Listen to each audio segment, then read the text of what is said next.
So in today's video, I'm going to be showing you guys how to send an animation in V-Ray. So we are going to use the option which is going to have non-moving objects and non-moving / changing lights. All right. So only the camera is going to be moving in this scene. All right. So let's get to it. So we have a V-Ray camera in our scene. So I'm going to select it. So as you can see, this is my camera. And the first thing we want to do is basically change our timeline, right? So I'm going to go to time configuration, choose film, which is I'm going to be rendering this animation at 24 frames per second. Some people render this at PAL, which is 25 frames per second, and NTSC is going to be 30 frames per second, right? Or you can add a custom. And even if you're going to add 24 here and press OK, it's gonna automatically switch to film, which is 24 frames per second. So we're gonna choose 144, which is gonna be 6 seconds. Okay, I'm gonna press OK. So we have 0 and 144 at the end. So my camera is selected, and I usually try to type, for example, C1 camera 1, and I usually type 0 minus 144 frames. So basically I'm gonna know how many frames this camera is gonna have, right? Because sometimes in internal space or external space you can have up to 20-25 separate cameras. So you gotta know, you have to indicate this as clear as possible. So I'm gonna select my camera, I'm gonna press auto key, and basically what I'm gonna do now is I'm gonna move this to the end of the timeline. And I'm gonna pick my walkthrough, and I'm just gonna move it something like that, right? So this is a really rough, quick example. And the next thing you wanna do is basically uncheck auto key and check your keyframes, and select this open mini curve editor and check linear, all right? So your camera path is not gonna start slow and then speed it up, but it's gonna be a constant speed. So basically it's gonna be the same in the beginning, in the middle, and in the end, right? So if I'm gonna play, as you can see, it is a constant speed, right? So the next thing we wanna do is basically select our, adjust our rendering settings, right? So the first thing we wanna do is basically select active time segment. Okay, so we're gonna select that. So it's gonna be from 0 to 144 frames. All right, so the next thing we want to select is basically where we want to output our frames, right? So for example, I'm gonna create a new folder on my desktop, which is gonna be bedroom animation.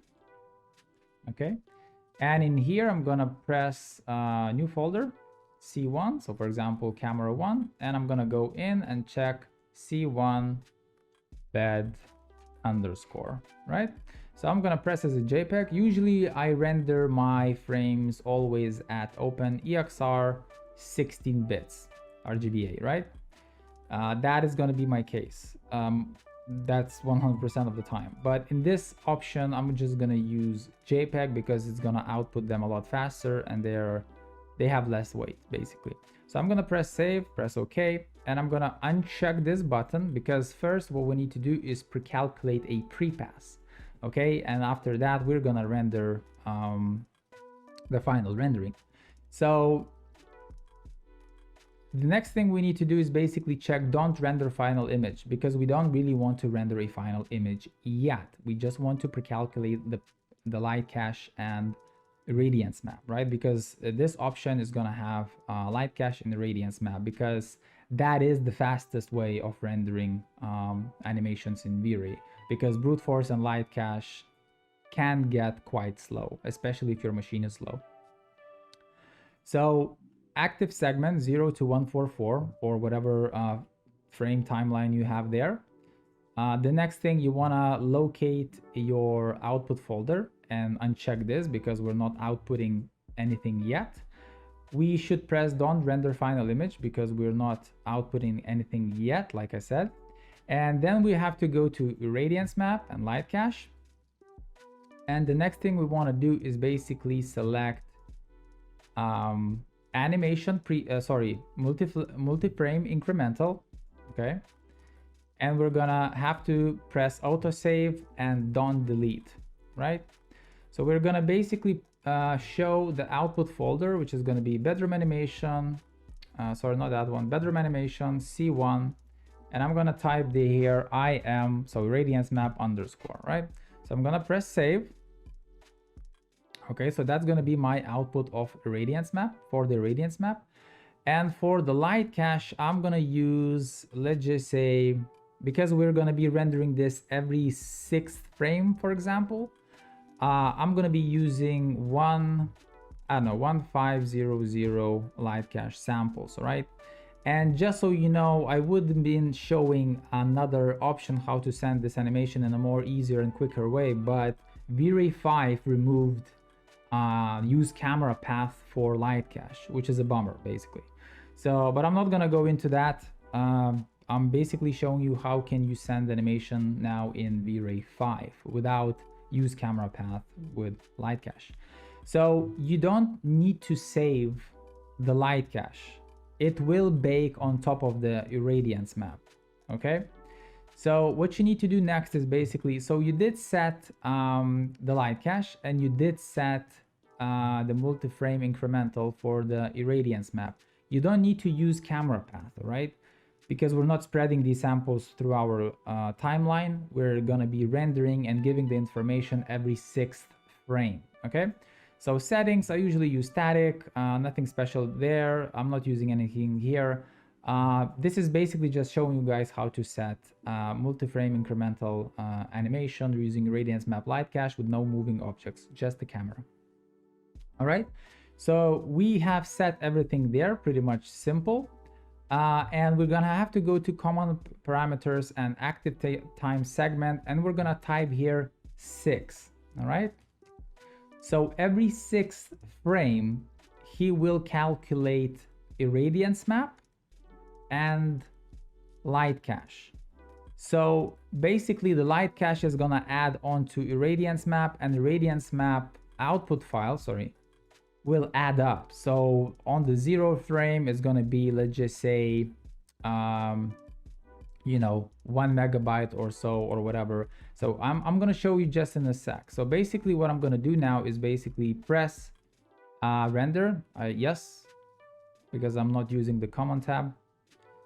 So basically what is he gonna be doing now is calculating, and as you can see, we have 25 frames to render for the light cache and the radiance map, right? So after we render that file, so that file is gonna be so desktop, for example, bedroom animation here, and that file is gonna appear here. So let it render the first irradiance map repass, and as you can see now, the size is 1 megabyte and 735 kilobytes, right? So whenever it's gonna finish rendering the second pass, this file size is gonna increase. Okay, so just a sec. I will obviously, as you can see, it's double now, right? So obviously I will pause this because I already rendered this animation just for you guys to show how it goes. Obviously I'm rendering this at white render or clay render because obviously it's gonna take a bit more time to render in color, but the principle is completely the same, right? So basically it's gonna render, add up, and it's gonna be finished rendering on 25th frame. Okay, so on 25th pass. So it's rendering this every 6th frame. So the next thing you're gonna do is basically, so I'm gonna close this, all right, because I already did that.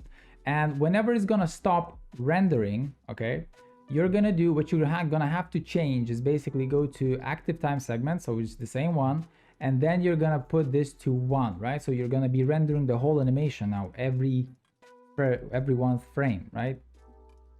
So active time segment 1 frame, every one frame, and it's gonna render from 0 to 144, right? So the next thing you want to do is basically check this. So basically it's going to start outputting your RGB frames, and you want to select don't render final image, right? Because you are rendering the final image now. And for the light cache, none, because it's already has been baked. Okay. And the next thing you want to do is basically choose from file and locate that file. Where is it? Bedroom animation, C1, and that one. There we go. So light cache none, irradiance map to from file. Yes, check the output on, and don't render final image off, and every one frame, right? So the next time you're gonna be pressing rendering, it's gonna start. So this checkbox is basically showing me because I'm not using the render output in the command tab. I never use this. I always use the V-Ray frame buffer, right? So I'm gonna press yes, yes, render, and yes. And basically what's gonna happen now, he's gonna start rendering my frames, right? So it's gonna go to 144 frames. So it's showing 1, but it's actually starting from showing 1 and showing 145 because it's actually starting from frame 0, right? So I'm gonna press cancel, and I'm gonna show you what did I get, right? So you can do that really easily inside of 3ds Max. So you go rendering and compare media in RAM player. Okay, so I'm gonna load into channel A. You can compare, you can load in channel B a separate animation or with different settings and compare them, but I'm just gonna show you one of them. So desktop, so for example, which one was it? Bedroom, C2, let me check, that was the one. Okay, so I'm gonna click on the first, basically on the first 000 frame. I'm gonna choose 0144. Everything by default should work perfectly fine. You press OK, and you basically press OK here. Okay, so it's gonna load into your RAM. All right, so every 6th frame V-Ray added information on top of previous information. So you shouldn't run any splotchiness or whatever unless you're rendering every 25th frame or every 30th frame, right? So every 5th, if you're rendering in PAL, use every 5th frame or whatever. When you're rendering in film or 24 frames per second, you know, every 6th, every 4th frame, it can work. It will work quite well, right? So I'm gonna play this animation now. So I'm gonna set this at 24 frames to run it, and that is my animation.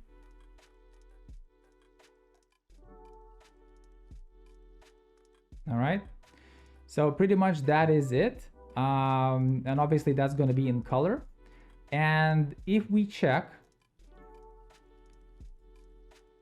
the frames, you can see that, so for example, in the beginning, okay, we have obviously no splotchiness, we have no, you know, light leaks or anything like that. So don't worry about the noise. You can control the noise by increasing. Let me check. So because this is a quick preview, I was doing this with lower settings. But if you want to clean noise, basically put this from 20 to 30, all right?